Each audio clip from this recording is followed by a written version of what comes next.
Hello and welcome everybody. दोस्तों, मैं Piyush Patel profit from it की ओर से आप सबका आज के सेशन में स्वागत करता हूं। दोस्तों, ये बड़ा ही इंपॉर्टेंट सेशन है। ये इंपॉर्टेंट इसलिए है क्योंकि बहुत से लोग जो स्टॉक मार्केट में इन्वेस्ट करते हैं, काम करते हैं, वो कंपनियों के पीछे पड़ते रहते हैं। उनको पता नहीं चलता है कि ये कंपनियां क्यों चलती नहीं है, कंपनियां क्यों परफॉर्म नहीं करती है।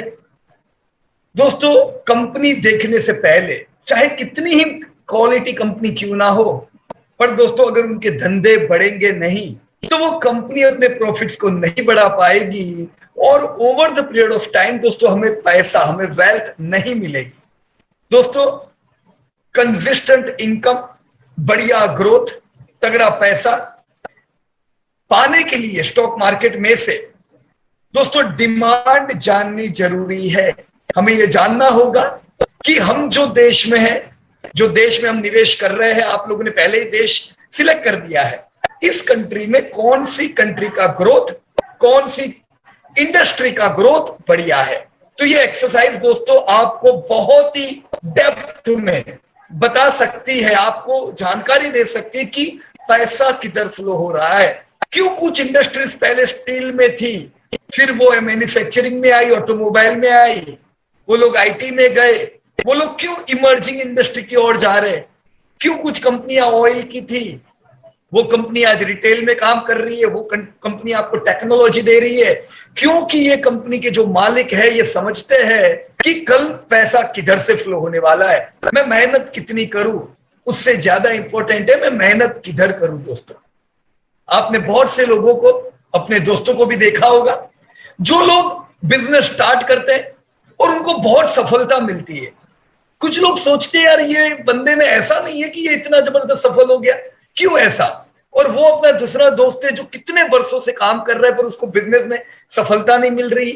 कभी कभी होता यह है कि वो जो आपका दोस्त है वो नई इंडस्ट्री में काम कर रहा है, इमर्जिंग इंडस्ट्री में, जहां पे उसको कैश फ्लो लाने में बहुत मेहनत नहीं पड़ती है। दोस्तों, इसीलिए ये जो बड़ी बड़ी कंपनीज है ये नई नई इंडस्ट्री में धंधा करती है। अब हम एज अ इन्वेस्टर हर इमर्जिंग इंडस्ट्री में धंधा तो नहीं कर पाएंगे, पर हम पैसा तो इन्वेस्ट कर सकते हैं ना ऐसी इंडस्ट्री में जिनको धंधा मुश्किल से नहीं, उनको धंधा मिल जाता है। वो 15-20% का सेल्स ग्रोथ कर लेते हैं, जबकि कुछ इंडस्ट्रीज ऐसी होती है जहां वो मेहनत कर करके थक जाएंगे पर 5-6% का ग्रोथ मुश्किल से मिलता है। एज अ इन्वेस्टर हम सबको इमर्जिंग एंड डिमांडिंग इंडस्ट्री का ध्यान होना बहुत जरूरी है। So that is the reason this episode is highly ultra useful. आप दोस्तों ये समझ गए तो आने वाला सफर स्टॉक मार्केट का सुहाना रहेगा। 5,000 कंपनी के पीछे पड़ने से अच्छा है मैं कुछ इंडस्ट्री देख लूं, वो इंडस्ट्री में हर कोई कंपनी दौड़ेगी, अच्छी कंपनी, बुरी कंपनी, सब कंपनी दौड़ती है, इसलिए क्योंकि वो इमर्जिंग या वो ग्रोइंग इंडस्ट्री का एक पार्ट है। राइट। आज दोस्तों, मैं जहां से मीटिंग में हूं, मैं एक दूसरी जगह पे आया हूं, तो थोड़ा प्रॉब्लम हो वीडियो क्लोज करके आगे की मीटिंग रहता हूं, क्योंकि मुझे डर है मैं मोबाइल के डेटा से आज मीटिंग ले रहा हूं। राइट। तो देखते हैं। मैं शुक्रिया करना चाहूंगा कि नेट कंप्लीट चले आज। So here is the total data, और मुझे बहुत खुशी है कि आप लोगों ने असाइनमेंट किया और मुझे पूरी उम्मीद है कि आप लोगों ने ढूंढने का प्रयास होगा, इंडस्ट्री जानने का प्रयास किया होगा। ये असाइनमेंट करने के बाद आपको क्लियर आइडिया आती है कौन सी कंपनी कौन सी इंडस्ट्री को बिलोंग करती है। दोस्तों, कई हैं जो 10 साल से स्टॉक मार्केट में होंगे पर उन्हें प्रॉपर आइडिया नहीं होती है कि ये कंपनी कौन सी इंडस्ट्री की है, वो इंडस्ट्री में पैसा बढ़ेगा कि नहीं बढ़ेगा। पहले हमें ये दोस्तों देखना चाहिए, पहले आपको ये देख लेना चाहिए कि कोई भी कंपनी कौन सी इंडस्ट्री को बिलोंग कर रही है।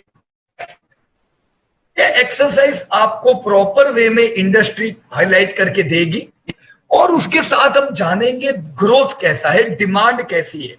ये जो डेटा मैंने दिया हुआ था ये आप ही के डेटा में से मैंने चुराया है, जो आप लोगों ने पिछले लास्ट वीक असाइनमेंट किया था। आप ही के डेटा में मैं गया और मुझे जानकारी मिली कि दोस्तों पिछले 4 साल दुनिया का ग्रोथ म्यूटेड था। वर्ल्ड जीडीपी खाली 3% से बढ़ रही है। ये वो समय था दोस्तों 2017 से दुनिया भर में मंदी चल रही थी। मंदी के साथ कोरोना आया और कोरोना के बाद भी हम वॉर में है, तो ग्रोथ इतना बढ़िया नहीं था। कोविड के बाद यानी पिछले साल अगर हम तो भी दुनिया का ग्रोथ म्यूटेड है, 3.5% का ग्रोथ। चाइना जो 8 से 10% के ग्रोथ से बढ़ रहा था वो 4.5% से बढ़ रहा है। उस समय हम भारत देखे तो हम पूरी दुनिया को आउट परफॉर्म करते हुए हम 8% से बढ़। दोस्तों यही कारण है IMF, वर्ल्ड बैंक, दुनिया भर की एनालिस्ट जो कंपनियां, दुनिया भर की जो रिसर्च की कंपनियां हैं, उनको उम्मीद है कि आने वाले कुछ दशक भारत पूरी दुनिया को आउट परफॉर्म करेगा। अब दोस्तों हम तो भारत में ही हैं, कितना बढ़िया। हम ये कह सकते हैं कि वो कंट्री जो दुनिया को आउट परफॉर्म करेगी, हम उस कंट्री को बिलोंग करते हैं। मुझे नहीं लगता है दोस्तों हमें कोई भी और कंट्री को देखने की जरूरत पड़नी चाहिए, क्योंकि कहीं पे भी 8% का ग्रोथ अगर आपको मेजर इकोनॉमी में नहीं मिलता है तो होगा क्या पता है? होगी आज दूसरे कंट्री की कंपनियां मशहूर होगी, वो बहुत बढ़िया, लेकिन उनको दोस्तों 20-20% का ग्रोथ पाने में मुश्किल ही होगी, क्योंकि उनके खुद के कंट्री में ग्रोथ नहीं है। पर भारत की बहुत सी कंपनियां ऐसी होगी जो 15-20% से आने वाले समय में बढ़ेगी, तो पैसा बनना इंडिया में आसान रहेगा दोस्तों। राइट फ्रेंड्स, अब हमें यह देखना है कि अगर इंडियन कंपनीज, अगर भारत का जीडीपी 60% से बढ़े आने वाले दशक में और दशकों में, तो हमारे पास इंडस्ट्री दोस्तों कैसी होनी चाहिए? क्या आपको दोस्तों ऐसी इंडस्ट्री चाहिए जो 2-3% या 5% से ग्रोथ करती है दोस्तों? If you will invest in those industries which are going to grow by only 5%, तो समझ लो आपका पैसा शेयर बाजार में खाली 5% से बढ़ेगा। दोस्तों आप अगर सफल रहे ऐसी इंडस्ट्री ढूंढने में जिनके धंधे 15-20% से बढ़े, समझ लो आपका पैसा भी 15-20% से बढ़ने की पूरी प्रोबेबिलिटी है। तो हमारा काम क्या बनता है एज ए इन्वेस्टर?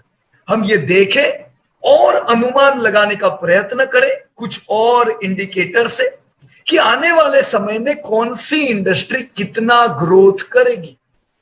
यहां पे मैंने दोस्तों टोटल मार्केट कैप लिखी है, 250 लाख करोड़ की इंडिया की मार्केट कैप है। इंडिया का जीडीपी करीबन 200 लाख करोड़ का है।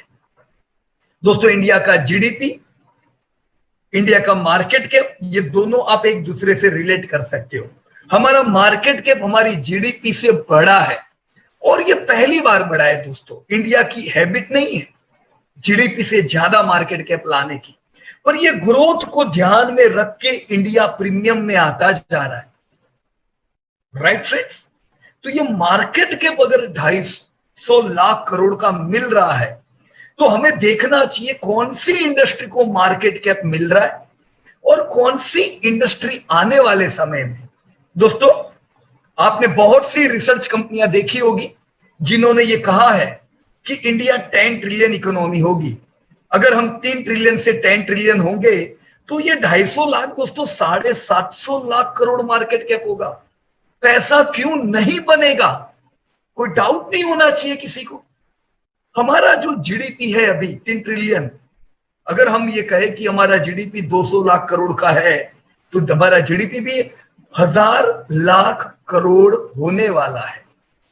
मार्केट कैप भी बढ़ेगा। अब आप लोगों का ये दायित्व बनता है कि जो अगर जीडीपी बढ़ेगा तो ढूंढो ढूंढो ढूंढो ढूंढो कौन सी इंडस्ट्री ये जीडीपी ले जाएगी, कहां पे दिखेगा ग्रोथ। जहां पे दोस्तों दिखेगा ग्रोथ वहां बनेगा अपना तगड़ा पैसा। ऑलराइट, तो मैंने आप लोगों को बहुत सी इंडस्ट्रीज दी थी असाइनमेंट में, और खुशी की बात है आप लोगों ने उसमें से कुछ 160 लाख करोड़ इंडस्ट्री कवर की है, यानी करीबन 64% इंडिया का मार्केट के आप लोगों ने ऑलरेडी कवर कर लिया है। तो सबसे पहले हम दोस्तों आज की मीटिंग शुरू करें उससे पहले मैं आप सब लोगों के लिए जबरदस्त तालियां चाहूंगा। एवरीवन, क्या हम एक दूसरे को अभिनंदन दे सकते, क्लैप कर सकते हैं? मेरे ख्याल से यहाँ कहीं पे दिया जाता है, आपके जूम में सुविधा है क्लैप करने की, सो यू कैन डेफिनेटली। जिन लोगों ने असाइनमेंट किया उनके लिए जरूर दोस्तों हमें तालियां देनी चाहिए, क्योंकि उन लोगों की मेहनत की वजह से अब हम जान पाएंगे कि ये 160 लाख करोड़ कौन सी इंडस्ट्री दे रही है दोस्तों। लेकिन यहाँ पे अपना काम खत्म नहीं होगा। मैं ये चाहूंगा हम जितने भी लोग जून बैच में पार्टिसिपेट कर रहे हैं, कम से कम दोस्तों एक एक इंडस्ट्री तो हमें लेनी चाहिए, क्योंकि हमें ये हिसाब पूरा देना है। अगर 250 लाख करोड़ का मार्केट कैप है तो आपको 250 लाख करोड़ का मार्केट कैप इन इंडस्ट्री से ढूंढना पड़ेगा दोस्तों।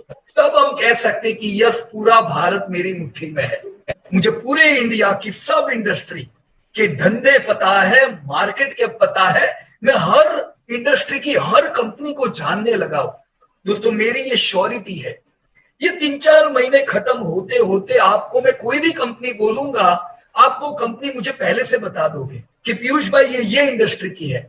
ऐसा तब होगा जब आप असाइनमेंट करोगे, right friends? So participate and we will have to cover each and every industry. तब हमें पता चलेगा दोस्तों, ये जो फास्टनर का सेक्टर है इंपॉर्टेंट है, हमें काम करना चाहिए। इंजीनियरिंग एंड कंस्ट्रक्शन नहीं लगता है बहुत काम का सेक्टर है, करना पड़ेगा हमें इस पे काम। कई सेक्टर यहाँ पे दोस्तों है जो अभी आपने नहीं किए, पर अगर ये नहीं करेंगे, जैसे कंसल्टिंग सर्विसेज, कंज्यूमर इलेक्ट्रॉनिक, अरे आपका घर आप एक दिन कंज्यूमर इलेक्ट्रॉनिक के बगैर तो बिता नहीं सकते हो। अभी भी हम मीटिंग कंज्यूमर इलेक्ट्रिक की प्रोडक्ट से कर रहे हैं। सो आपको नहीं लगता है कि हमको ये सेक्टर में जानकारी होनी चाहिए, कौन सी कंपनी है, कौन सी कंपनी कितना धंधा करती है, राइट? तो ये हम सब लोग मिलके पूरी इंडस्ट्री पे दोस्तों काम करेंगे। अभी तक जितनी इंडस्ट्री में आप लोगों ने दोस्तों काम किया है, आपको ये साल 25% ग्रोथ मिला है। तो दोस्तों ये जो इंडस्ट्री में अगर आपने सही काम किया है, तो मैं देख पा रहा हूं कि 25% का इस साल का ग्रोथ है। हम देखेंगे, हम सारी इंडस्ट्री पे चर्चा करेंगे और इसमें से कुछ गलतियां की होगी उसको भी निकालेंगे, राइट? क्योंकि मुझे ये असाइनमेंट पूरा चाहिए, तब आपको नॉलेज पूरा मिलेगा। दोस्तों अभी आपने खाली 4 साल का ग्रोथ निकाला है। दोस्तों 4 साल के ग्रोथ से वैसे हम 100% नहीं कह सकते ये इंडस्ट्री अच्छी है, ये आपको आइडिया मिलती है 4 साल के ग्रोथ से, राइट? मिड टर्म ग्रोथ पता चलता है दोस्तों। असल में आपको इन्हीं सब इंडस्ट्री का 10 साल का ग्रोथ देखना चाहिए, 20 साल का ग्रोथ देखना चाहिए। देखो 4 साल का तो देख ही लिया, इस साल का ग्रोथ देखना चाहिए। तो ये मैंने आपको खाली हिंट दी है कि दोस्तों ऐसे काम करो तो तुमको पहले से पता चल जाएगा कौन सी इंडस्ट्री पैसे ले जा रही है, हम वो इंडस्ट्री देखेंगे। ऑलराइट? और दोस्तों आप लोगों ने शुभ शुरुआत कर दी है, 4 साल का काम कर दिया है। So let us discuss where money is flowing in India. आप सब लोग रेडी हो दोस्तों? शैलेश भाई ने लिखा है मेरी आवाज कट के आ रही है।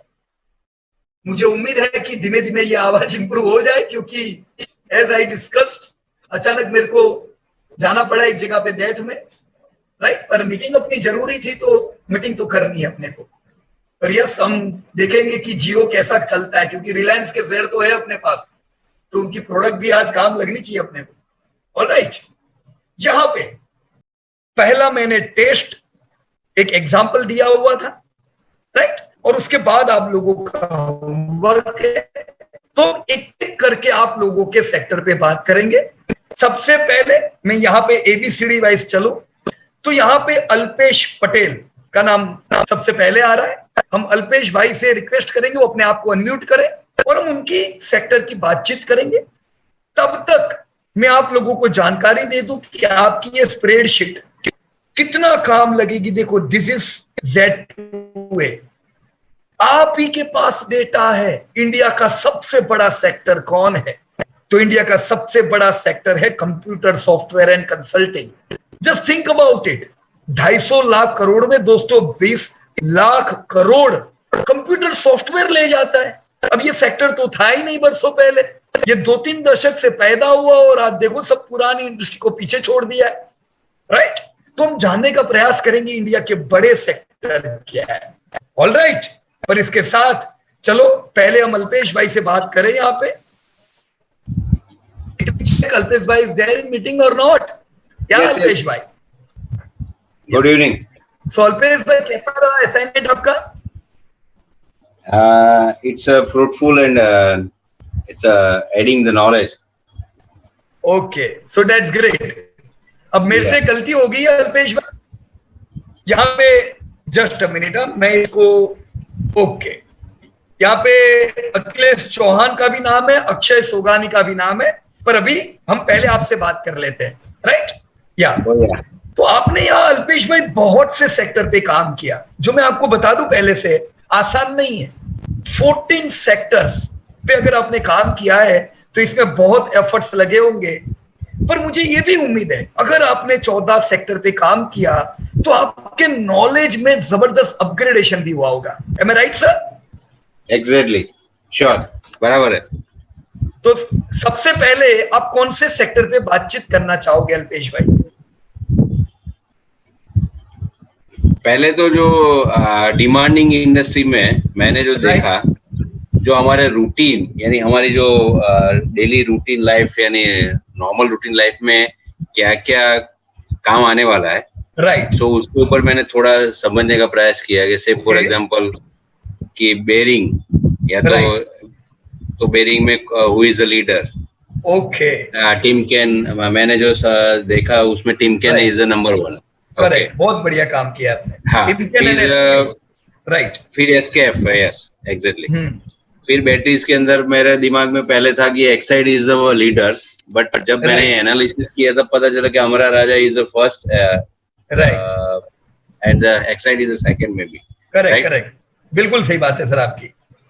फिर सिगरेट में मेरे को जो था मेरे बैकअप मेमोरी में वो टीसीएस था, अरे sorry ITC, right right, ITC. लेकिन ये तो पिक्चर कुछ अलग सी निकला, राइट? देखो अल्पेश भाई, हाँ जी, सिगरेट में लीडर आईटीसी ही है, राइट? क्योंकि सिगरेट में आईटीसी 25,000 करोड़ का धंधा करता है, जो और कोई नहीं करता है। ये दोनों छोटे खिलाड़ी है, पर फिर सिगरेट में आईटीसी का नाम क्यों नहीं है यहाँ पे? कोई आइडिया? मैं मेरे हिसाब से जो मैंने इसके बाद जो है दिमाग में आया कि उसके पास आईटीसी के पास और भी डाइवर्सिफिकेशन होगा, राइट, दूसरे प्रोडक्ट्स के अंदर, राइट? तो इसका नाम ये पर्टिकुलर कैटेगरी में नहीं आया होगा। ग्रेट, बहुत बढ़िया अल्पेश भाई। देखो यही अंडरस्टैंडिंग हमको लेनी है, राइट? कि आईटीसी आपसे पहले जितने लोगों ने होमवर्क किए हुए थे आपसे पहले की बैचेस में, तो आईटीसी सिगरेट में ही आती थी, क्योंकि आईटीसी को अब तक 50% टर्नओवर सिगरेट में से आता था, 50% अल्पेश भाई। तो हम आईटीसी को सिगरेट की कंपनी कहते थे, पर आईटीसी बरसों से मेहनत कर रहा था उनकी दूसरी प्रोडक्ट को बड़ा बनाने में, क्योंकि वो जानते हैं कि दुनिया भर में सिगरेट के बिजनेसेस धीमे धीमे कम हो रहे हैं, चैलेंजिंग बिजनेस है सिगरेट का। तो आईटीसी होशियार है, उन्होंने पर्सनल प्रोडक्ट, होटल, पेपर्स वगैरह वगैरह में बिजनेस किए। अब अभी तक क्या था, वो बिजनेस बरसों से कर रहा है दूसरे बिजनेसेस में, पर 50% धंधा जब तक सिगरेट का आता था वो सिगरेट की कंपनी थी। अब उसको सिगरेट में से 40% धंधा आता है अल्पेश भाई। कितना? 40%। तो अब वो सिगरेट में से निकल के वो एफएमसीजी की कंपनी बन गया है, क्योंकि उसको 60% टर्नओवर एफएमसीजी से आता है, राइट? ओके। तो ऐसा बहुत से जगह पे आपको देखने को मिलेगा कि आप सोचोगे कि ये होगा, पर शायद ऐसा ना हो, उसके बहुत से कारण होते हैं, बराबर? तो ये आपने अंडरस्टैंडिंग बहुत ही अच्छी की है। लेकिन और दूसरी एक बात भी मैं आपको बताना चाहूंगा, यहाँ पे आपने अभी मुझे बताया कि आपने बेरिंग पे काम किया, राइट? Yes. अभी तक क्या था अल्पेश भाई, बरसों से बेरिंग को इंडस्ट्रियल मशीनरी में ये लोग गिनते थे, राइट? पर इंडस्ट्रियल मशीनरी एक बड़ा सेक्टर होता है। इंडस्ट्रियल मशीनरी में बहुत अलग अलग सेगमेंट होते हैं। तो अगर बेरिंग का धंधा बढ़ रहा होगा तो आपको पता नहीं चलेगा, आपको क्या लगेगा ओवरऑल, अरे यार इंडस्ट्रियल मशीनरी तो चलता नहीं। पर आप अगर बेरिंग के बिजनेस देखते हो तो आपको लगता है अरे यार ये तो अच्छा बढ़ रहा है धंधा इनका।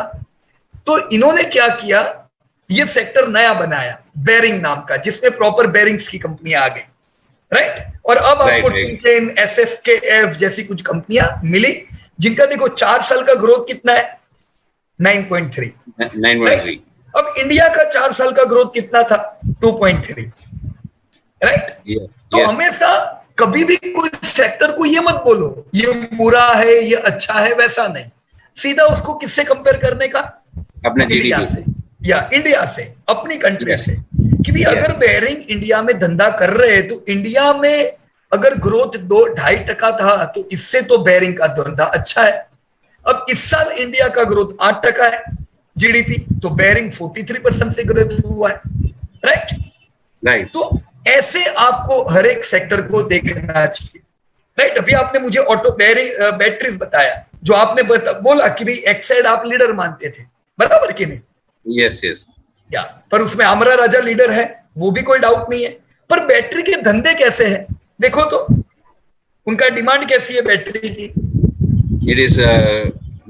It is not growing. या देखो 2.7% ग्रोथ, मतलब ये तो इंडिया भी म्यूटेड था, वर्ल्ड म्यूटेड था, बैटरी भी म्यूटेड थी, राइट? अब इस साल तो कम से कम इंडिया ने ग्रोथ देखा है, एकदम धमाकेदार 8% का ग्रोथ आया। पर बैटरी का धंधा कितना बड़ा, माइनस। तो बैटरी की जो कंपनियां होगी वो आउट परफॉर्म कर रही होगी इंडिया को कि वो अंडर परफॉर्म कर रही होगी? That is under performing. तो लोगों को लगेगा यार ये एक्साइड चलती क्यों नहीं है, ये अमरा राजा चलता क्यों नहीं है, पर उनके धंधे बढ़ नहीं रहे।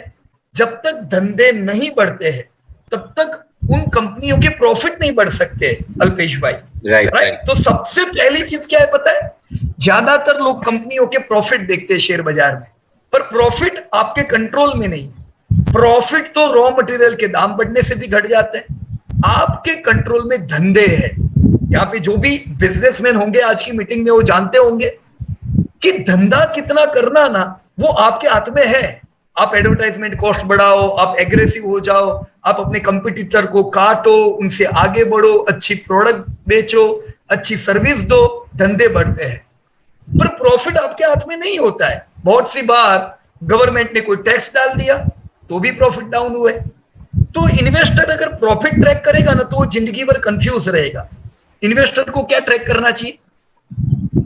सेल्स, धंधा, सेल्स ट्रैक करोगे तो वो ज्यादा वॉलेटाइल नहीं होते। आपको अंडरस्टैंडिंग बढ़ती है बिजनेसेस की जब आप सेल्स को ट्रैक करते हो। Clear sir?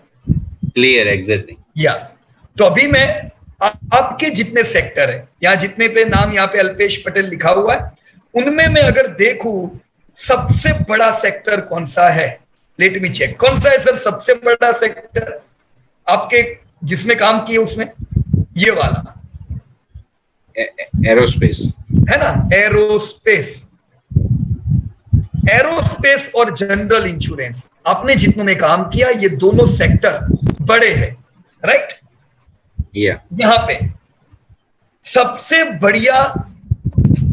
बड़े सेक्टर अगर ये दोनों है, एरो और जनरल इंश्योरेंस, तो इनकी कंपनियां भी बड़ी होगी, राइट?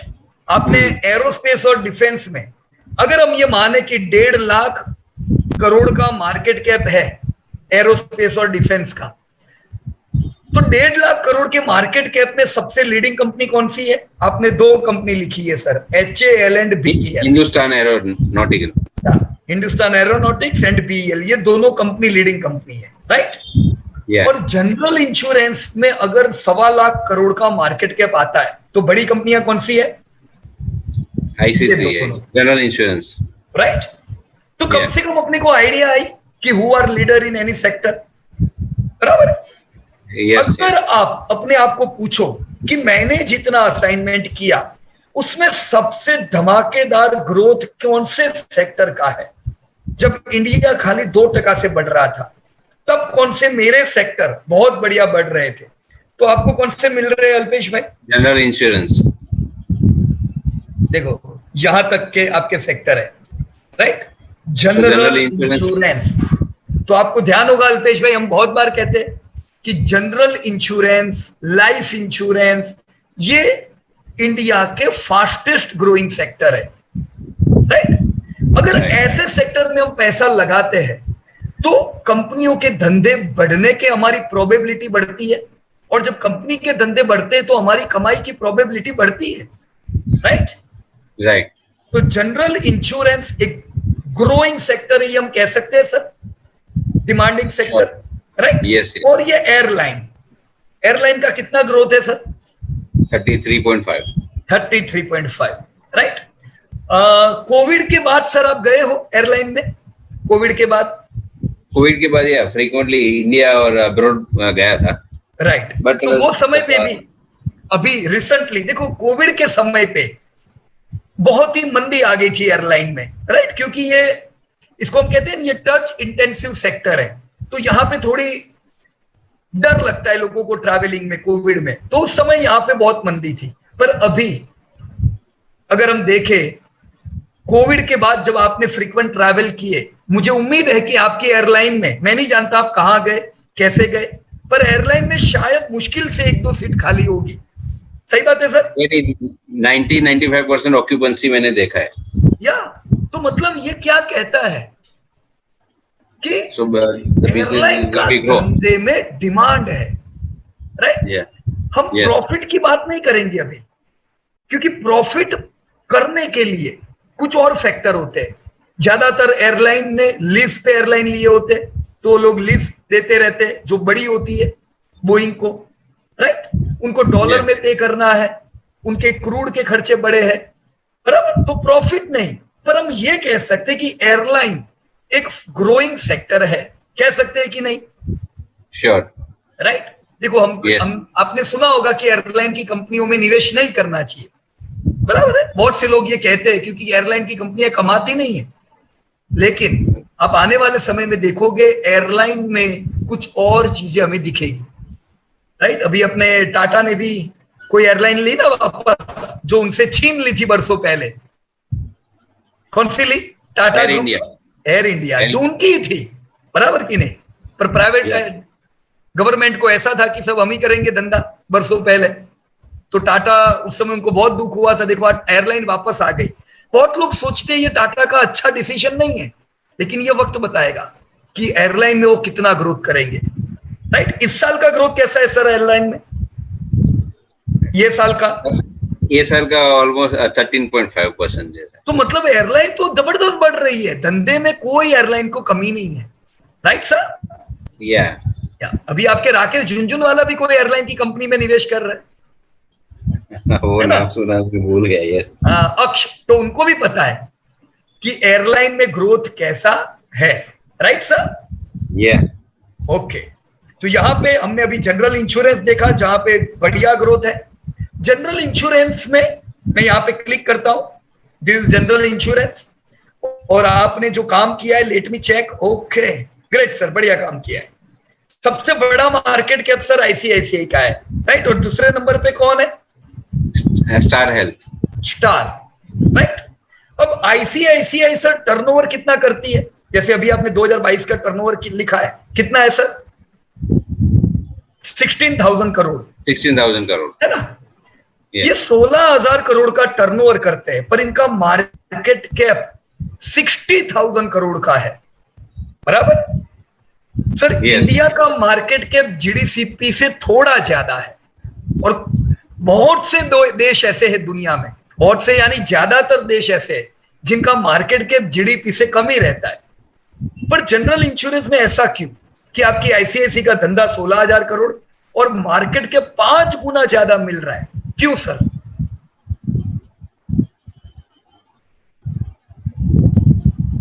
क्या कोई आइडिया सर आपको? No, right now I have not, इसके ऊपर मैंने उतना ज्यादा वो नहीं किया, फोकस नहीं किया कि देखने का कंपैरिजन नहीं किया।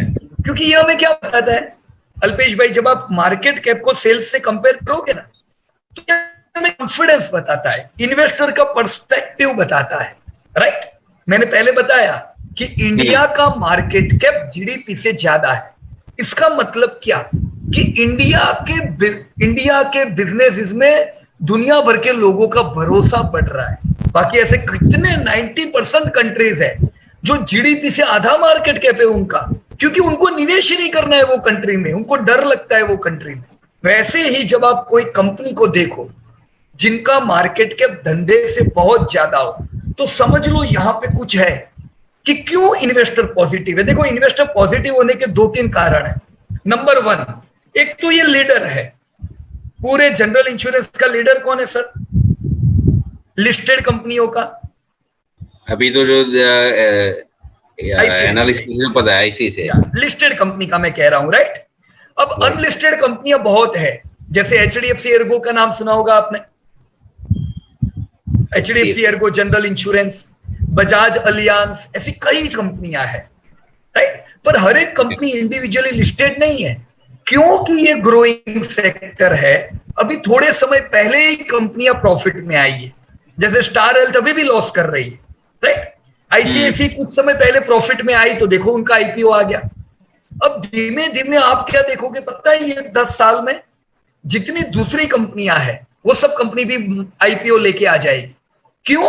Because this is growing industry, और जैसे जैसे प्रॉफिट में आएगी कंपनी अपने आईपीओ को लेके आएगी, राइट सर? राइट। तो यहां पे एक लिस्टेड स्पेस में आईसीआईसीआई जीआई इज लीडर, और अगर आप सब अनलिस्टेड स्पेस देखो तो भी आईसीआईसीआई ही लीडर है। पर ये कैसे देखने का मैं आपको बाद में बताऊंगा, बराबर?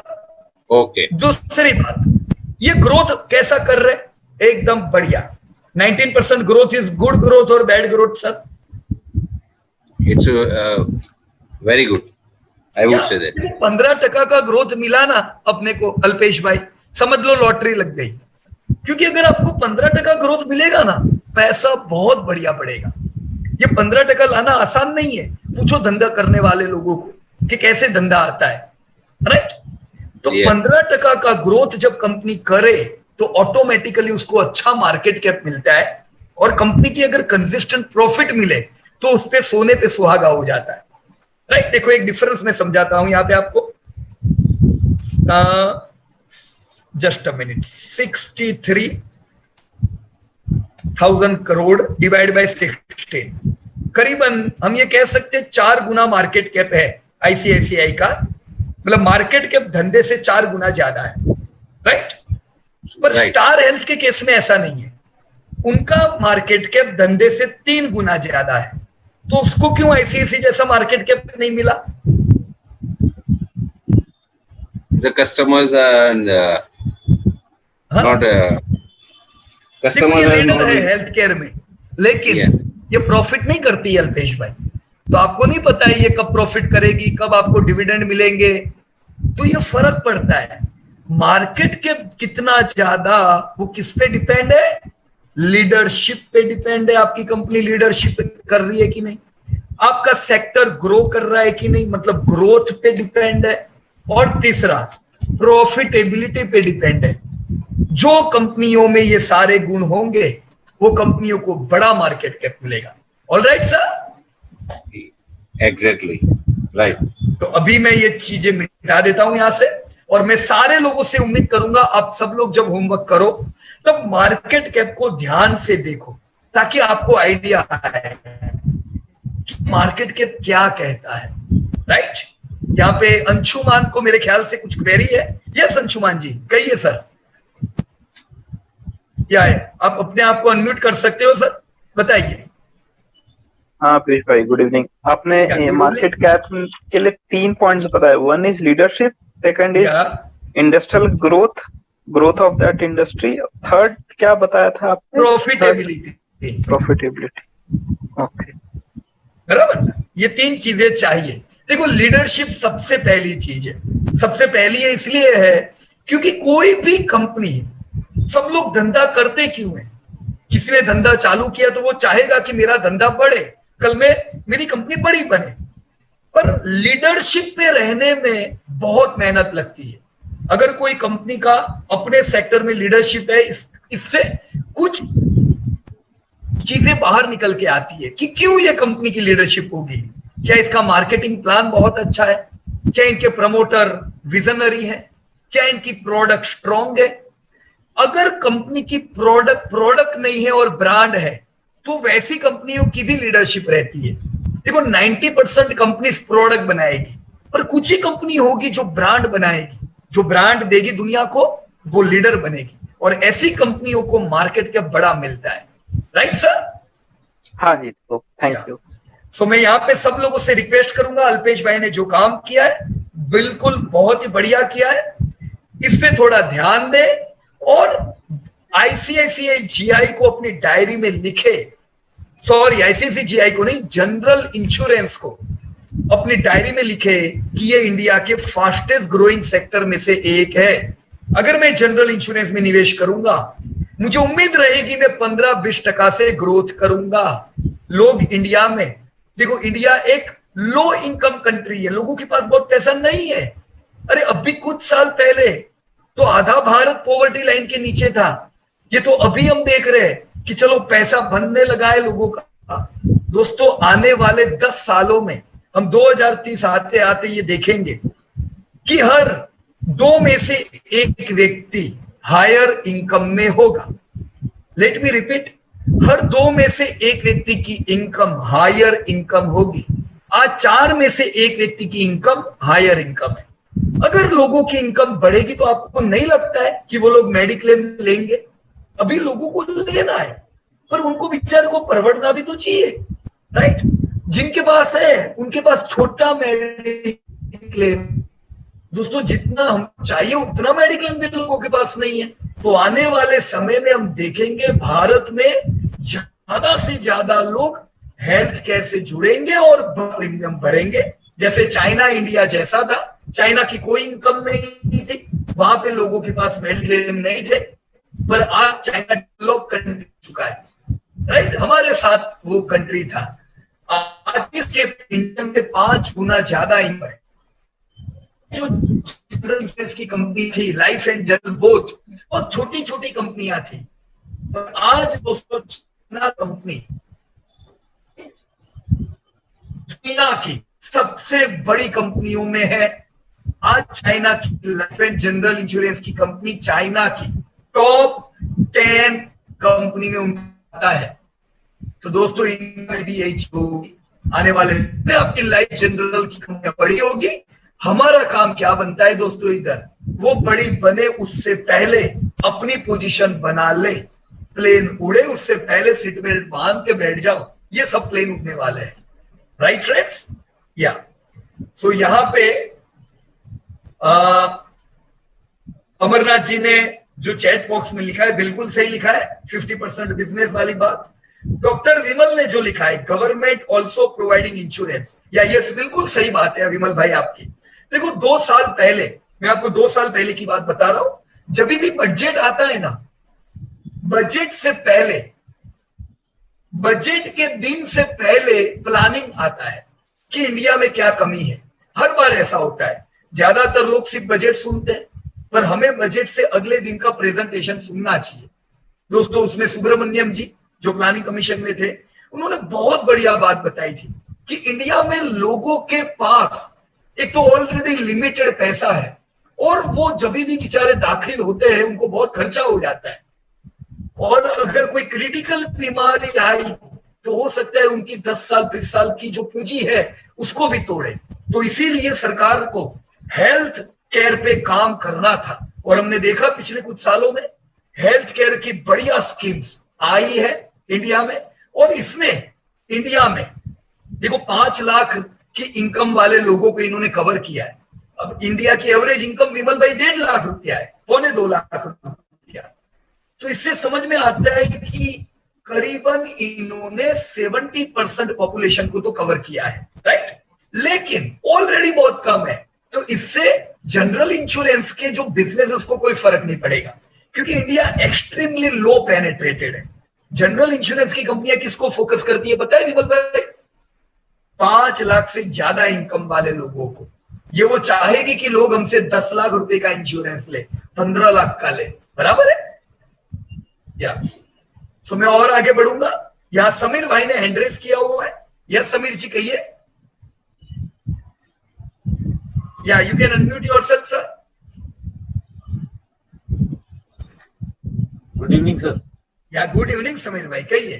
सर जैसे आईसीआई जनरल इंश्योरेंस तो क्लियर है कि इन्वेस्ट करना ही है, 1000 से 1200 के लेवल में मिलता है तो अच्छा। स्टार हेल्थ भी अभी लॉस मेकिंग है, पर अच्छी कंपनी लग रही है कि फ्यूचर में प्रॉफिट मेकिंग हो जाएगी। बिल्कुल सही बात है सर। हमें अभी इन्वेस्ट करना चाहिए या रुकना चाहिए या करना ही नहीं चाहिए? ओके देखो, ये जानने के लिए बहुत डीप अंडरस्टैंडिंग चाहिए, जो समझने के लिए मुझे लगता है थोड़ा समय निकलेगा।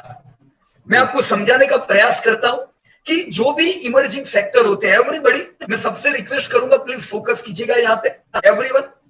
ये समझाने के लिए मैं वापस से बाहर आ जाता हूं यहाँ पे इंडस्ट्री में। यहाँ पे बहुत से सेक्टर होंगे जो इमर्जिंग सेक्टर होंगे। इमर्जिंग मतलब कि वो नए नए सेक्टर है, आगे बढ़ते जा रहे हैं, धंधे उनके बढ़िया बढ़ रहे हैं। इमर्जिंग इंडस्ट्री में कंपनियां शुरुआत में कम होती है, पर दूसरों को कमाता देख के और कंपनियां भी आती है, धीमे धीमे कंपटीशन बढ़ती है। हमने वर्षों से कई इमर्जिंग सेक्टर में निवेश किया हुआ था, और पहले मुझे भी यही कंफ्यूजन होता था, मैं आईसीआईसीआई क्यों लूं, ये तो बड़ी कंपनी है। मैं छोटी कंपनियां ज्यादा फोकस करना चाहता था, क्योंकि मेरे जमाने में भी लोग पेनी स्टॉक को फोकस करना चाहते थे, राइट। मैं खुद ये सोचता था कि मेरे पास ऐसी पेनी कंपनी आए, कल वो यहां से 20-20 गुना बढ़े। पर देखो असल में होता क्या है, जितनी भी इंडस्ट्री हमने देखी, जैसे हमने रेस्टोरेंट इंडस्ट्री देखी, general insurance, life insurance, bank, कई इंडस्ट्री को हमने छोटे से बड़ा होता हुआ देखा।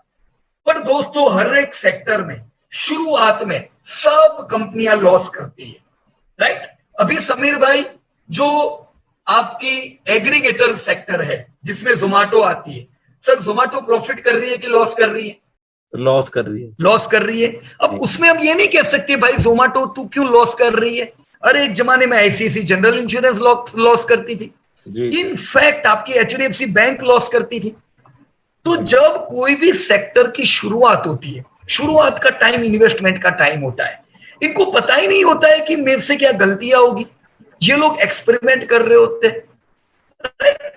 तो शुरुआत के दौर में all companies are making losses. लेकिन दोस्तों जो लीडिंग कंपनियां होती है वो धीमे धीमे अपने धंधे में ग्रिप लाती है। आप देखोगे कुछ कंपनियां बड़ी बनती है धंधे में, वो लीडर बन जाती है। जैसे बैंकिंग में HDFC bank, ICICI bank leader बन गई, एयरलाइन में इंडिगो लीडर बन गई, राइट। अलग अलग सेक्टर में, रेस्टोरेंट में जुबिलेंट फूड सबसे ज्यादा धंधा करती है। तो हर एक सेक्टर में आप देखोगे एक दो कंपनी ऐसी होती है जो बड़ी बनती है, मतलब उनका मार्केट पे पकड़ होती है। वैसे ही जो लीडिंग कंपनियां होती है वो सबसे पहले, प्लीज कॉन्सेंट्रेट एवरीवन, वो सबसे पहले प्रॉफिट में आती है। वो तब प्रॉफिट कर रही होती है जब बाकी का पूरा गांव लॉस कर रहा होता है। दोस्तों जब मैं टायर्स की कंपनी में इन्वेस्ट करता था तब majority of the companies were loss making. मैं जब सिरामिक में इन्वेस्ट करता था majority of them were loss making. पर वो जमाने में भी कजारिया का मार्जिन कम था, पर वो प्रॉफिट करते थे बुरे समय में भी। आपकी टायर में एमआरएफ, बालकृष्ण, ये प्रॉफिट करते थे, राइट।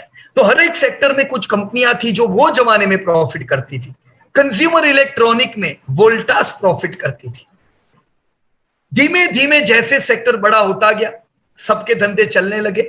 हमने देखा कि टायर में जो जेके टायर लॉस करता था वो भी प्रॉफिट में आ गया, सीएट लॉस करता था वो भी प्रॉफिट में आ गया। तो जिन्होंने जेके टायर और सीएट में पैसा लगाया होगा उनको भी नुकसान नहीं हुआ होगा। लेकिन दोस्तों जो लीडिंग कंपनी थी बालकृष्ण इंडस्ट्रीज, जो जिसने कभी भी लॉस नहीं किया है, उसके मार्जिन आज 15% है। आज भी आप देखोगे तो जेके टायर, सीएट के मार्जिन 4-5% है। क्यों ऐसा हुआ? क्योंकि जब बालकृष्ण के मार्जिन 5% थे तब जेके टायर के मार्जिन कितने थे? -5। जब कजारिया के मार्जिन 3% थे, प्रॉफिट करता था, तब पूरे गांव की कंपनियां लॉस करती थी, -5%। आज जब सब प्रॉफिट में आई, कजारिया के मार्जिन 10% आ गए। तो मैंने ये देखा कि कजारिया ने जितना पैसा कमा के दिया उतनी है पीछे की कंपनियां नहीं देती है।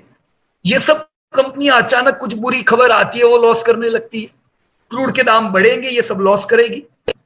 रुपया डेप्रिशिएट होगा कि नहीं, ये लॉस करेगी। इंटरेस्ट रेट बढ़ेंगे, ये सब लॉस करेगी। पर आपकी लीडिंग कंपनी दोस्तों हर मुश्किल में से निकल के ये प्रॉफिट करते हैं। इसीलिए आप जब फोकस करो, लीडिंग कंपनी पे फोकस करो, उस पे फोकस करो जो कम से कम धंधा कर पाती है। अब सिलेक्ट कौन सी कंपनी करनी है, जैसे स्टार हेल्थ क्यों नहीं और आईसीसीजीआई क्यों, ये हम अगले चैप्टर में डेप्थ में पढ़ेंगे।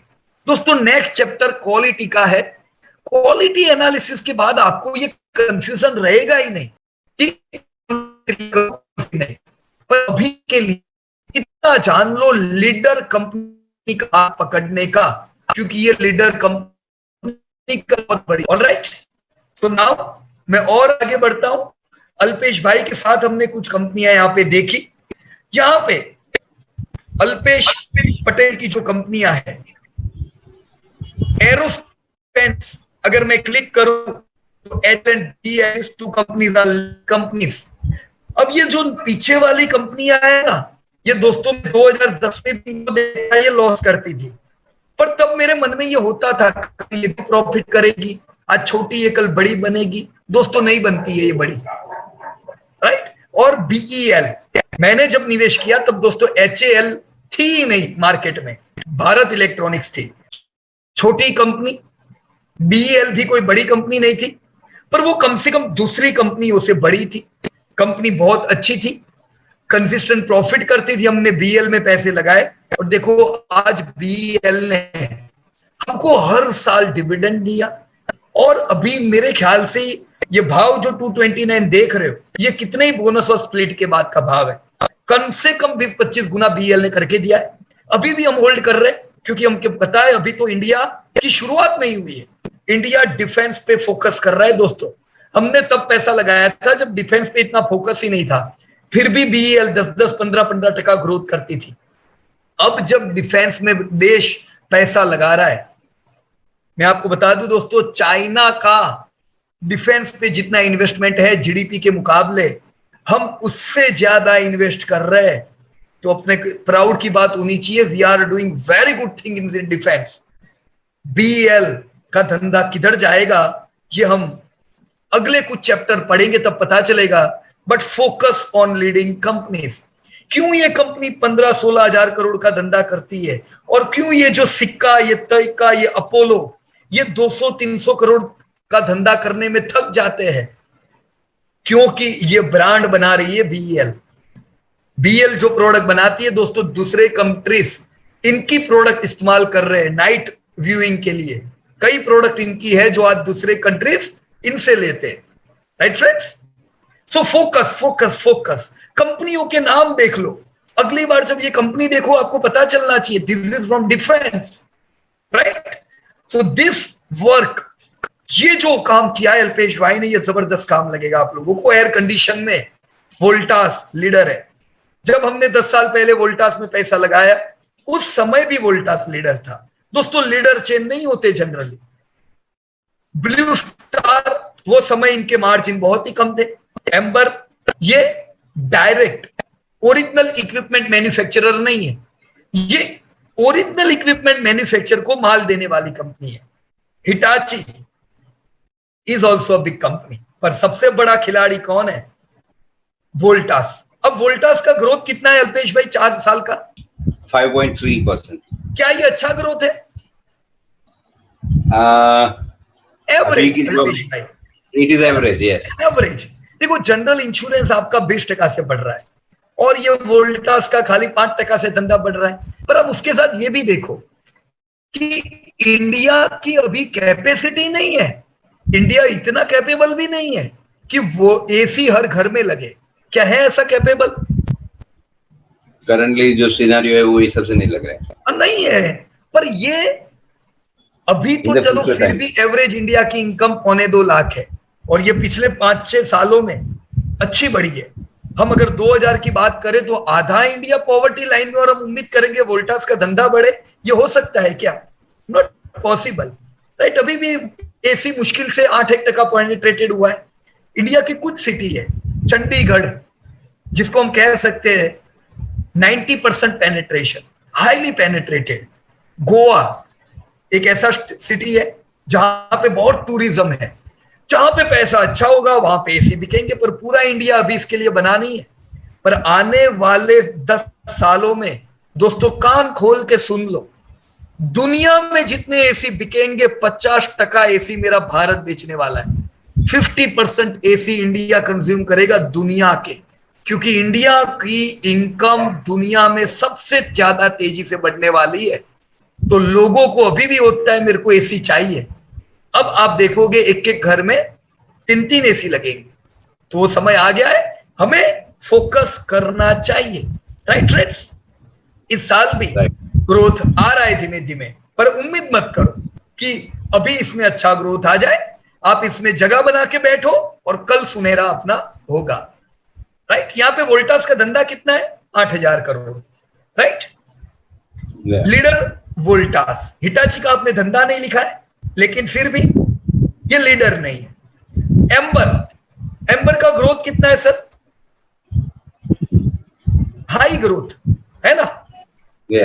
तो ये जो कंपनियां होती है ना, जैसे मैंने आज एक वीडियो पब्लिश किया एफएमसीजी का, मैंने बताया हिंदुस्तान लीवर आईटीसी का ग्रोथ कम है, पर उसी में जो हिंदुस्तान फूड है उसका ग्रोथ धमाकेदार है।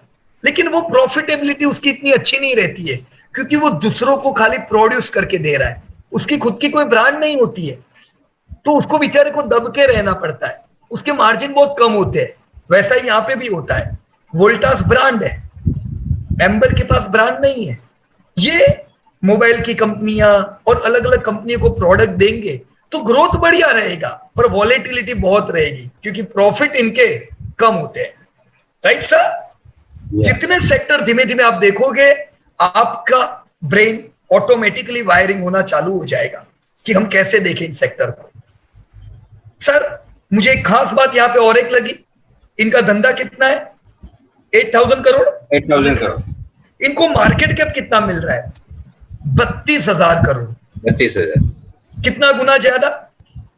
It is almost 4 time. Sir blue star ज्यादा कम धंधा नहीं कर रही है, 6,000 करोड़, मतलब खाली 2,000 करोड़ कम। तो इनको भी 30,000 करोड़ का मार्केट कैप मिलना चाहिए ना। तो आपने गलती की है कि क्या है, बता सकते हो मेरे को? क्यों खाली 9,000 करोड़ का market cap? It is possible sir. गलती तो मैं ये एक्चुअली इसी से किया था अपन, जो गूगल फाइनेंस से जो फॉर्मूला जो था ना, राइट। जहां मेरे कोई गलती नहीं की है, आपने गलती नहीं की है, लेकिन ये समझो कि क्यों वोल्टास को ज्यादा मार्केट कैप मिल रहा है। कुछ होगा फंडामेंटल में, है ना। क्यों इन्वेस्टर वोल्टास पे हावी है, और ब्लू स्टार जो वोल्टास जितना धंधा करता है फिर भी उसको कोई मार्केट कैप ही देने को तैयार नहीं है। तो ये कुछ होगा, ये कुछ क्या है, ये हमें नेक्स्ट एपिसोड जब हम क्वालिटी देखेंगे तब पता चलेगा, राइट। लेकिन इन्वेस्टर क्या गलती करते पता है? उनको एक दिन ब्लू स्टार दौड़ने लगता है तो वो ब्लू स्टार लेते हैं, दूसरे दिन वोल्टास के पीछे पड़ते, तीसरे दिन अंबर के पीछे पड़ते। उनको पता ही नहीं होता है वो क्या कर रहे हैं। वो इन्वेस्ट नहीं कर रहे, वो सट्टा खेल रहे हैं, क्योंकि वो हर गाड़ी के पीछे दौड़ रहे हैं। ऐसा नहीं करने का, फोकस्ड रखो हर सेक्टर में, हर एक कंपनी के पीछे नहीं पड़ना है, हमें कुछ कंपनी सिलेक्ट करनी है, राइट सर। राइट। तो मैं बाहर आ जाता हूं, एंड इट वाज ग्रेट। हमने यहाँ पे कुछ कंपनियां देखी, मैं और यहाँ पे एयरलाइन को भी आप लोगों के साथ शेयर करना चाहूंगा। एयरलाइन में कुछ कंपनियां का धंधा बंद हो गया सर, एम आई राइट? Yes yes. जैसे जेट का धंधा बंद हो गया है ना, बिक गया, क्योंकि अपने डेप्ट पे नहीं कर पाए, राइट। और एक खिलाड़ी बाहर निकल गया सर एयरलाइन में से, कौन? जिनके आगे राजा का नाम लगता है, हाँ एनीबडी? और कौन सी एयरलाइन बंद हो गई recently? Kingfisher. Kingfisher, absolutely Kingfisher. तो ये बंद हो गए, क्यों? They were not able to make consistent profit. और अगर आप ऐसी कंपनियों में पैसा डालोगे जो कंसिस्टेंट प्रॉफिट नहीं कर रही है, कभी खुशी कभी गम, कभी प्रॉफिट कभी लॉस, तो बुरे समय में वो बचेंगे कैसे? वो कब तक लोन ले लेके जिएंगे? हमें ऐसी कंपनियों में नहीं डालना चाहिए दोस्तों पैसा। इंडिगो ने धंधा लेट चालू किया दूसरों से बाद में, पर आज इंडिगो एयरलाइन का राजा है। 26,000 करोड़ मतलब ग्रेट। कुछ कंपनियां 50 साल से धंधा कर रही है, तब भी 20,000 करोड़ धंधा कर रही है। इंडिगो एयरलाइन की ये कंपनी क्यों फटाफट, देखो आप ही का डेटा है, 3,000 करोड़ और अभी कितना, 26,000 करोड़। क्या ये फिगर वाजिब लगती है आपको? पर ये है, राइट, क्योंकि सेक्टर ग्रोइंग है। कोई कंपनी अगर इतने बुरे सेक्टर में, जहां पे पैसा तो आ रहा है, लोग प्रॉफिट नहीं बना पा रहे, ऐसे सेक्टर में भी अगर कंपनी ऐसी आएगी जो बढ़िया फंड मैनेज करेगी, तो कल वो कंपनी राजा बनेगी दोस्तों। इंडिगो, मैं बरसों से सब एयरलाइन की कंपनी को ट्रैक कर रहा हूं।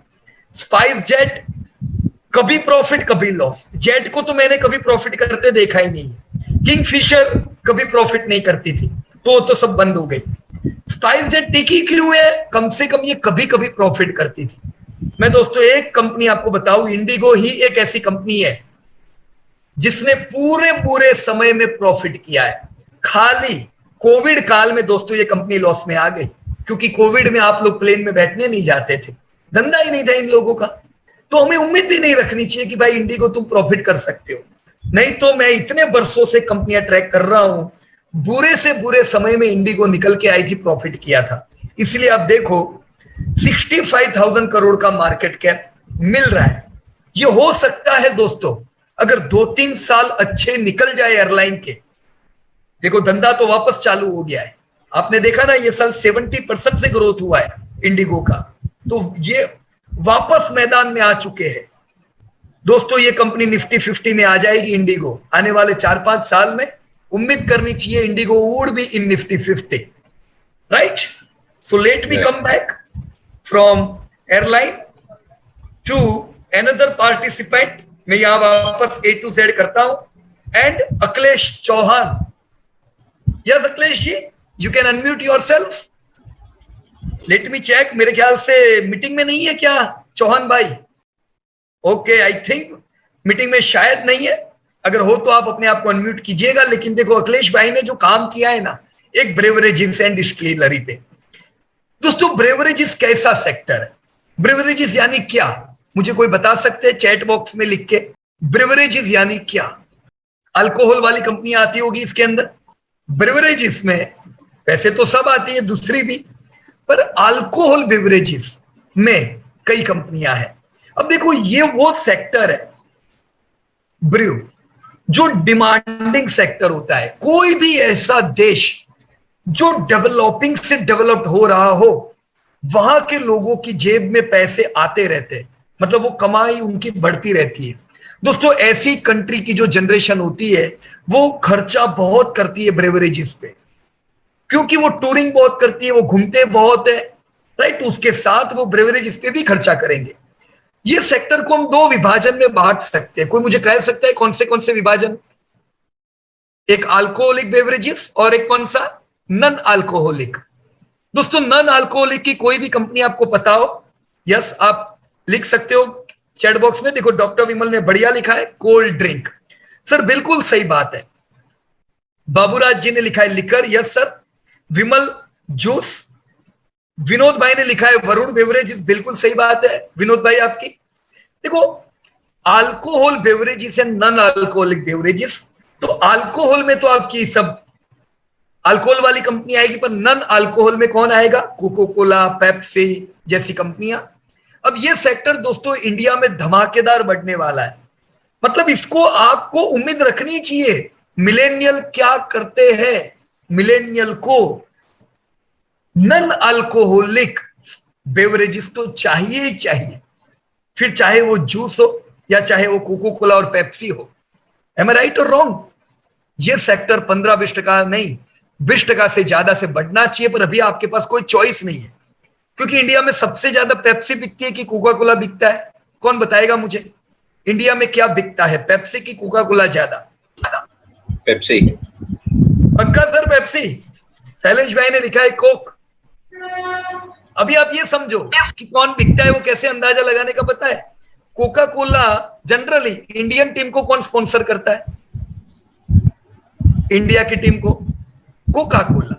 पाकिस्तान की टीम को कौन स्पॉन्सर करता है जनरली? बरसों से पेप्सी। तो इसका सीधा मतलब है इंडिया में ज्यादा क्या बिकता होगा? Coca Cola, right?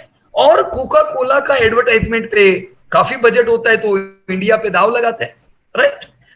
100% Coca Cola बड़ी कंपनी है इंडिया में, पर उनके जो डिस्ट्रीब्यूटर है वो लिस्टेड नहीं है, राइट? हम उम्मीद रखेंगे भविष्य में आएंगे, हम पैसा लगाएंगे। पेप्सी के डिस्ट्रीब्यूटर जो है वरुण बेवरेजेस, वो लिस्टेड है। मैं बता दूं दोस्तों, वरुण बेवरेजेस का ग्रोथ 25% से होना ही चाहिए, क्योंकि आप सब लोग, मतलब इंडिया के लोग, मिलेनियल, अब इंडिया है यंग कंट्री है, तो यंग लोगों को तो पेप्सी बहुत पसंद है, मतलब कोल्ड ड्रिंक, तो धंधा बढ़ना है, राइट? पर क्वालिटी वाइज में ये कहूंगा थोड़े कॉम्प्रोमाइज है वरुण में। पर अगर हाँ आप ग्रोथ की बात करो, डेफिनेटली ये बढ़िया ग्रोथ करना चाहिए। वैसे ही अल्कोहलिक बेवरेज जिसका भी ग्रोथ बढ़िया होता है दोस्तों।